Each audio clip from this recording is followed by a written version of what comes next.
हर बार party को यहाँ बताते हैं कि तेलंगाना में भारतीय जनता पार्टी की सरकार बन सकती है, लेकिन तेलंगाना में भारतीय जनता पार्टी की सरकार तभी बनेगी जब हर वो कार्यकर्ता, हर वो नेता सही तरह से काम करेगा।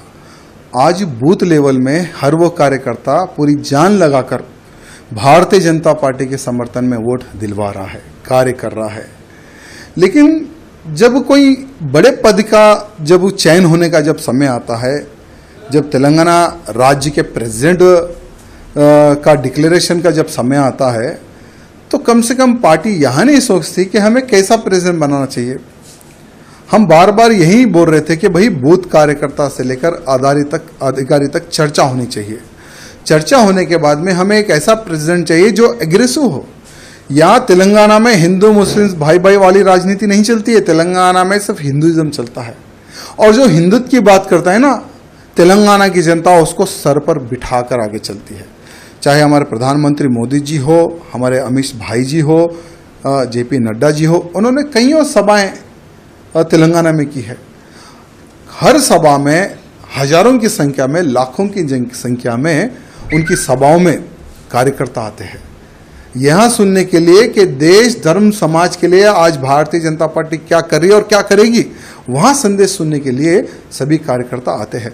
और आज भी हम भारतीय जनता पार्टी से जुड़े हुए तो हमारे प्रधानमंत्री नरेंद्र मोदी जी को देखकर, अमित भाई जी को देखकर, योगी जी को देखकर, नड्डा जी को देखकर, उनके कार्य को देखकर 2014 में भारतीय जनता पार्टी में हम सम्मिलित हुए। लेकिन दुर्भाग्य देखिए, 2014 से लेकर आज तक इतने तकलीफों का सामना हम लोगों को करना पड़ रहा, बाहर नहीं, पार्टी के अंदर ही। मेरे कॉन्स्टिट्यूंसी को टारगेट करना, मेरे जिले को टारगेट करना, मुझे टारगेट करना, आखिर कितने साल तक मैं सहूँ इनका जुल्म। आज देखिए, जब पार्टी प्रेसिडेंट के नॉमिनेशन का आप जो सो नोटिफिकेशन आप डिक्लेयर करते हैं, जब हम जाते हैं भाई हम भी प्रेसिडेंट के लिए हम पूछना चाहते हैं, तो लगभग जो 10 लोगों का जो साइन चाहिए वो 10 के 10 लोगों को डरा के भगा देते हैं। यानी ऑलरेडी ये लोग जो डिसाइड कर लिए उसको हम प्रेसिडेंट बनाएंगे, ऐसा ये लोग डिसाइड कर लिए। हम क्या चाहते हैं, तेलंगाना की जनता प्रधानमंत्री मोदी जी के मार्गदर्शन पर चलने को तैयार है, अमित शाह जी के मार्गदर्शन पर चलने को तैयार है। योगी आदित्यनाथ जी को एक आइडल मारती है जनता यहाँ की। लेकिन दुर्भाग्य क्या है, हम ऐसे काम करेंगे जो प्रेसिडेंट कोई काम ही ना करे, कोई निर्णय ना ले। हम जो बोले प्रेसिडेंट वही काम करेगा, उठो बोलो तो उठो, बैठो बैठो बैठो, ऐसा ही प्रेसिडेंट का अगर आप चयन करेंगे तो कोई कार्यकर्ता पार्टी में काम नहीं करेगा। हमारा भी दम घुट रहा है, इसलिए हमने राम राम किया है आज पार्टी को।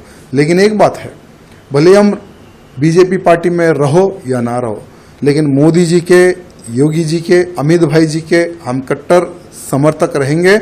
और बिना पार्टी में रहे हम मोदी जी के कार्यों को, अमित शाह जी के कार्यों को, योगी जी के कार्यों का हम प्रचार करते रहेंगे, भले हम पार्टी में रहो या ना रहो। ये कार्यकर्ताओं की डिमांड है।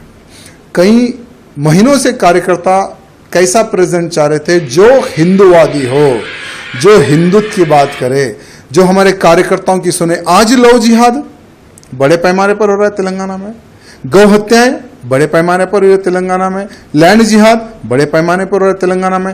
भाई उसको रोकने के लिए कौन रोकेगा? लोग बोलते कि भारतीय जनता पार्टी के अलावा कोई नहीं रोक सकेगा। भारतीय जनता पार्टी की सरकार आएगी तो ही तेलंगाना का हिंदू सुरक्षित रहेगा। लेकिन भारतीय जनता पार्टी की सरकार कैसे आएगी? क्योंकि कुछ जो लोग हैं ना, जो एक नाग की तरह पार्टी को घेर कर बैठे हैं, कुछ लोग। ये कुछ लोगों का इलाज जब तक केंद्र के जो हमारे अधिकारीगण हैं, जब तक ये कुछ लोगों का इलाज नहीं करेंगे ना, ठीक है, आज चलो हम तो पार्टी को छोड़ दिए, हमारा कोई वजूद था ना है ना रहेगा।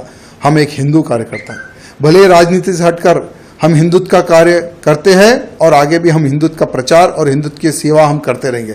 लेकिन उन कार्यकर्ताओं का विचार करने की आवश्यकता है जो एक विश्वास के तौर पर भारतीय जनता पार्टी से जुड़े हुए हैं। इसलिए हमारे प्रधानमंत्री मोदी जी से, अमित शाह जी से निवेदन करना चाहूँगा कि पूर्ण एक बार विचार करें और भारतीय जनता पार्टी का अध्यक्ष कैसा होना चाहिए, ये मैं नहीं, हर वो बूथ कार्यकर्ता, हर वो अधिकारी, हर वो जो पार्टी के लिए जो खून बहा है, उनका एक समावेश, एक मीटिंग करने के बाद में उन कार्यकर्ताओं का आप इलेक्शन कीजिए, उन कार्यकर्ताओं से आप प्रपोजल लीजिए, तब देखिए कैसा प्रेसिडेंट यहाँ के बीजेपी के कार्यकर्ता, बूथ कार्यकर्ता चाहते हैं, ये हमारे केंद्र के अधिकारियों को पता चलेगा। सर, आपका आगे कार्रवाई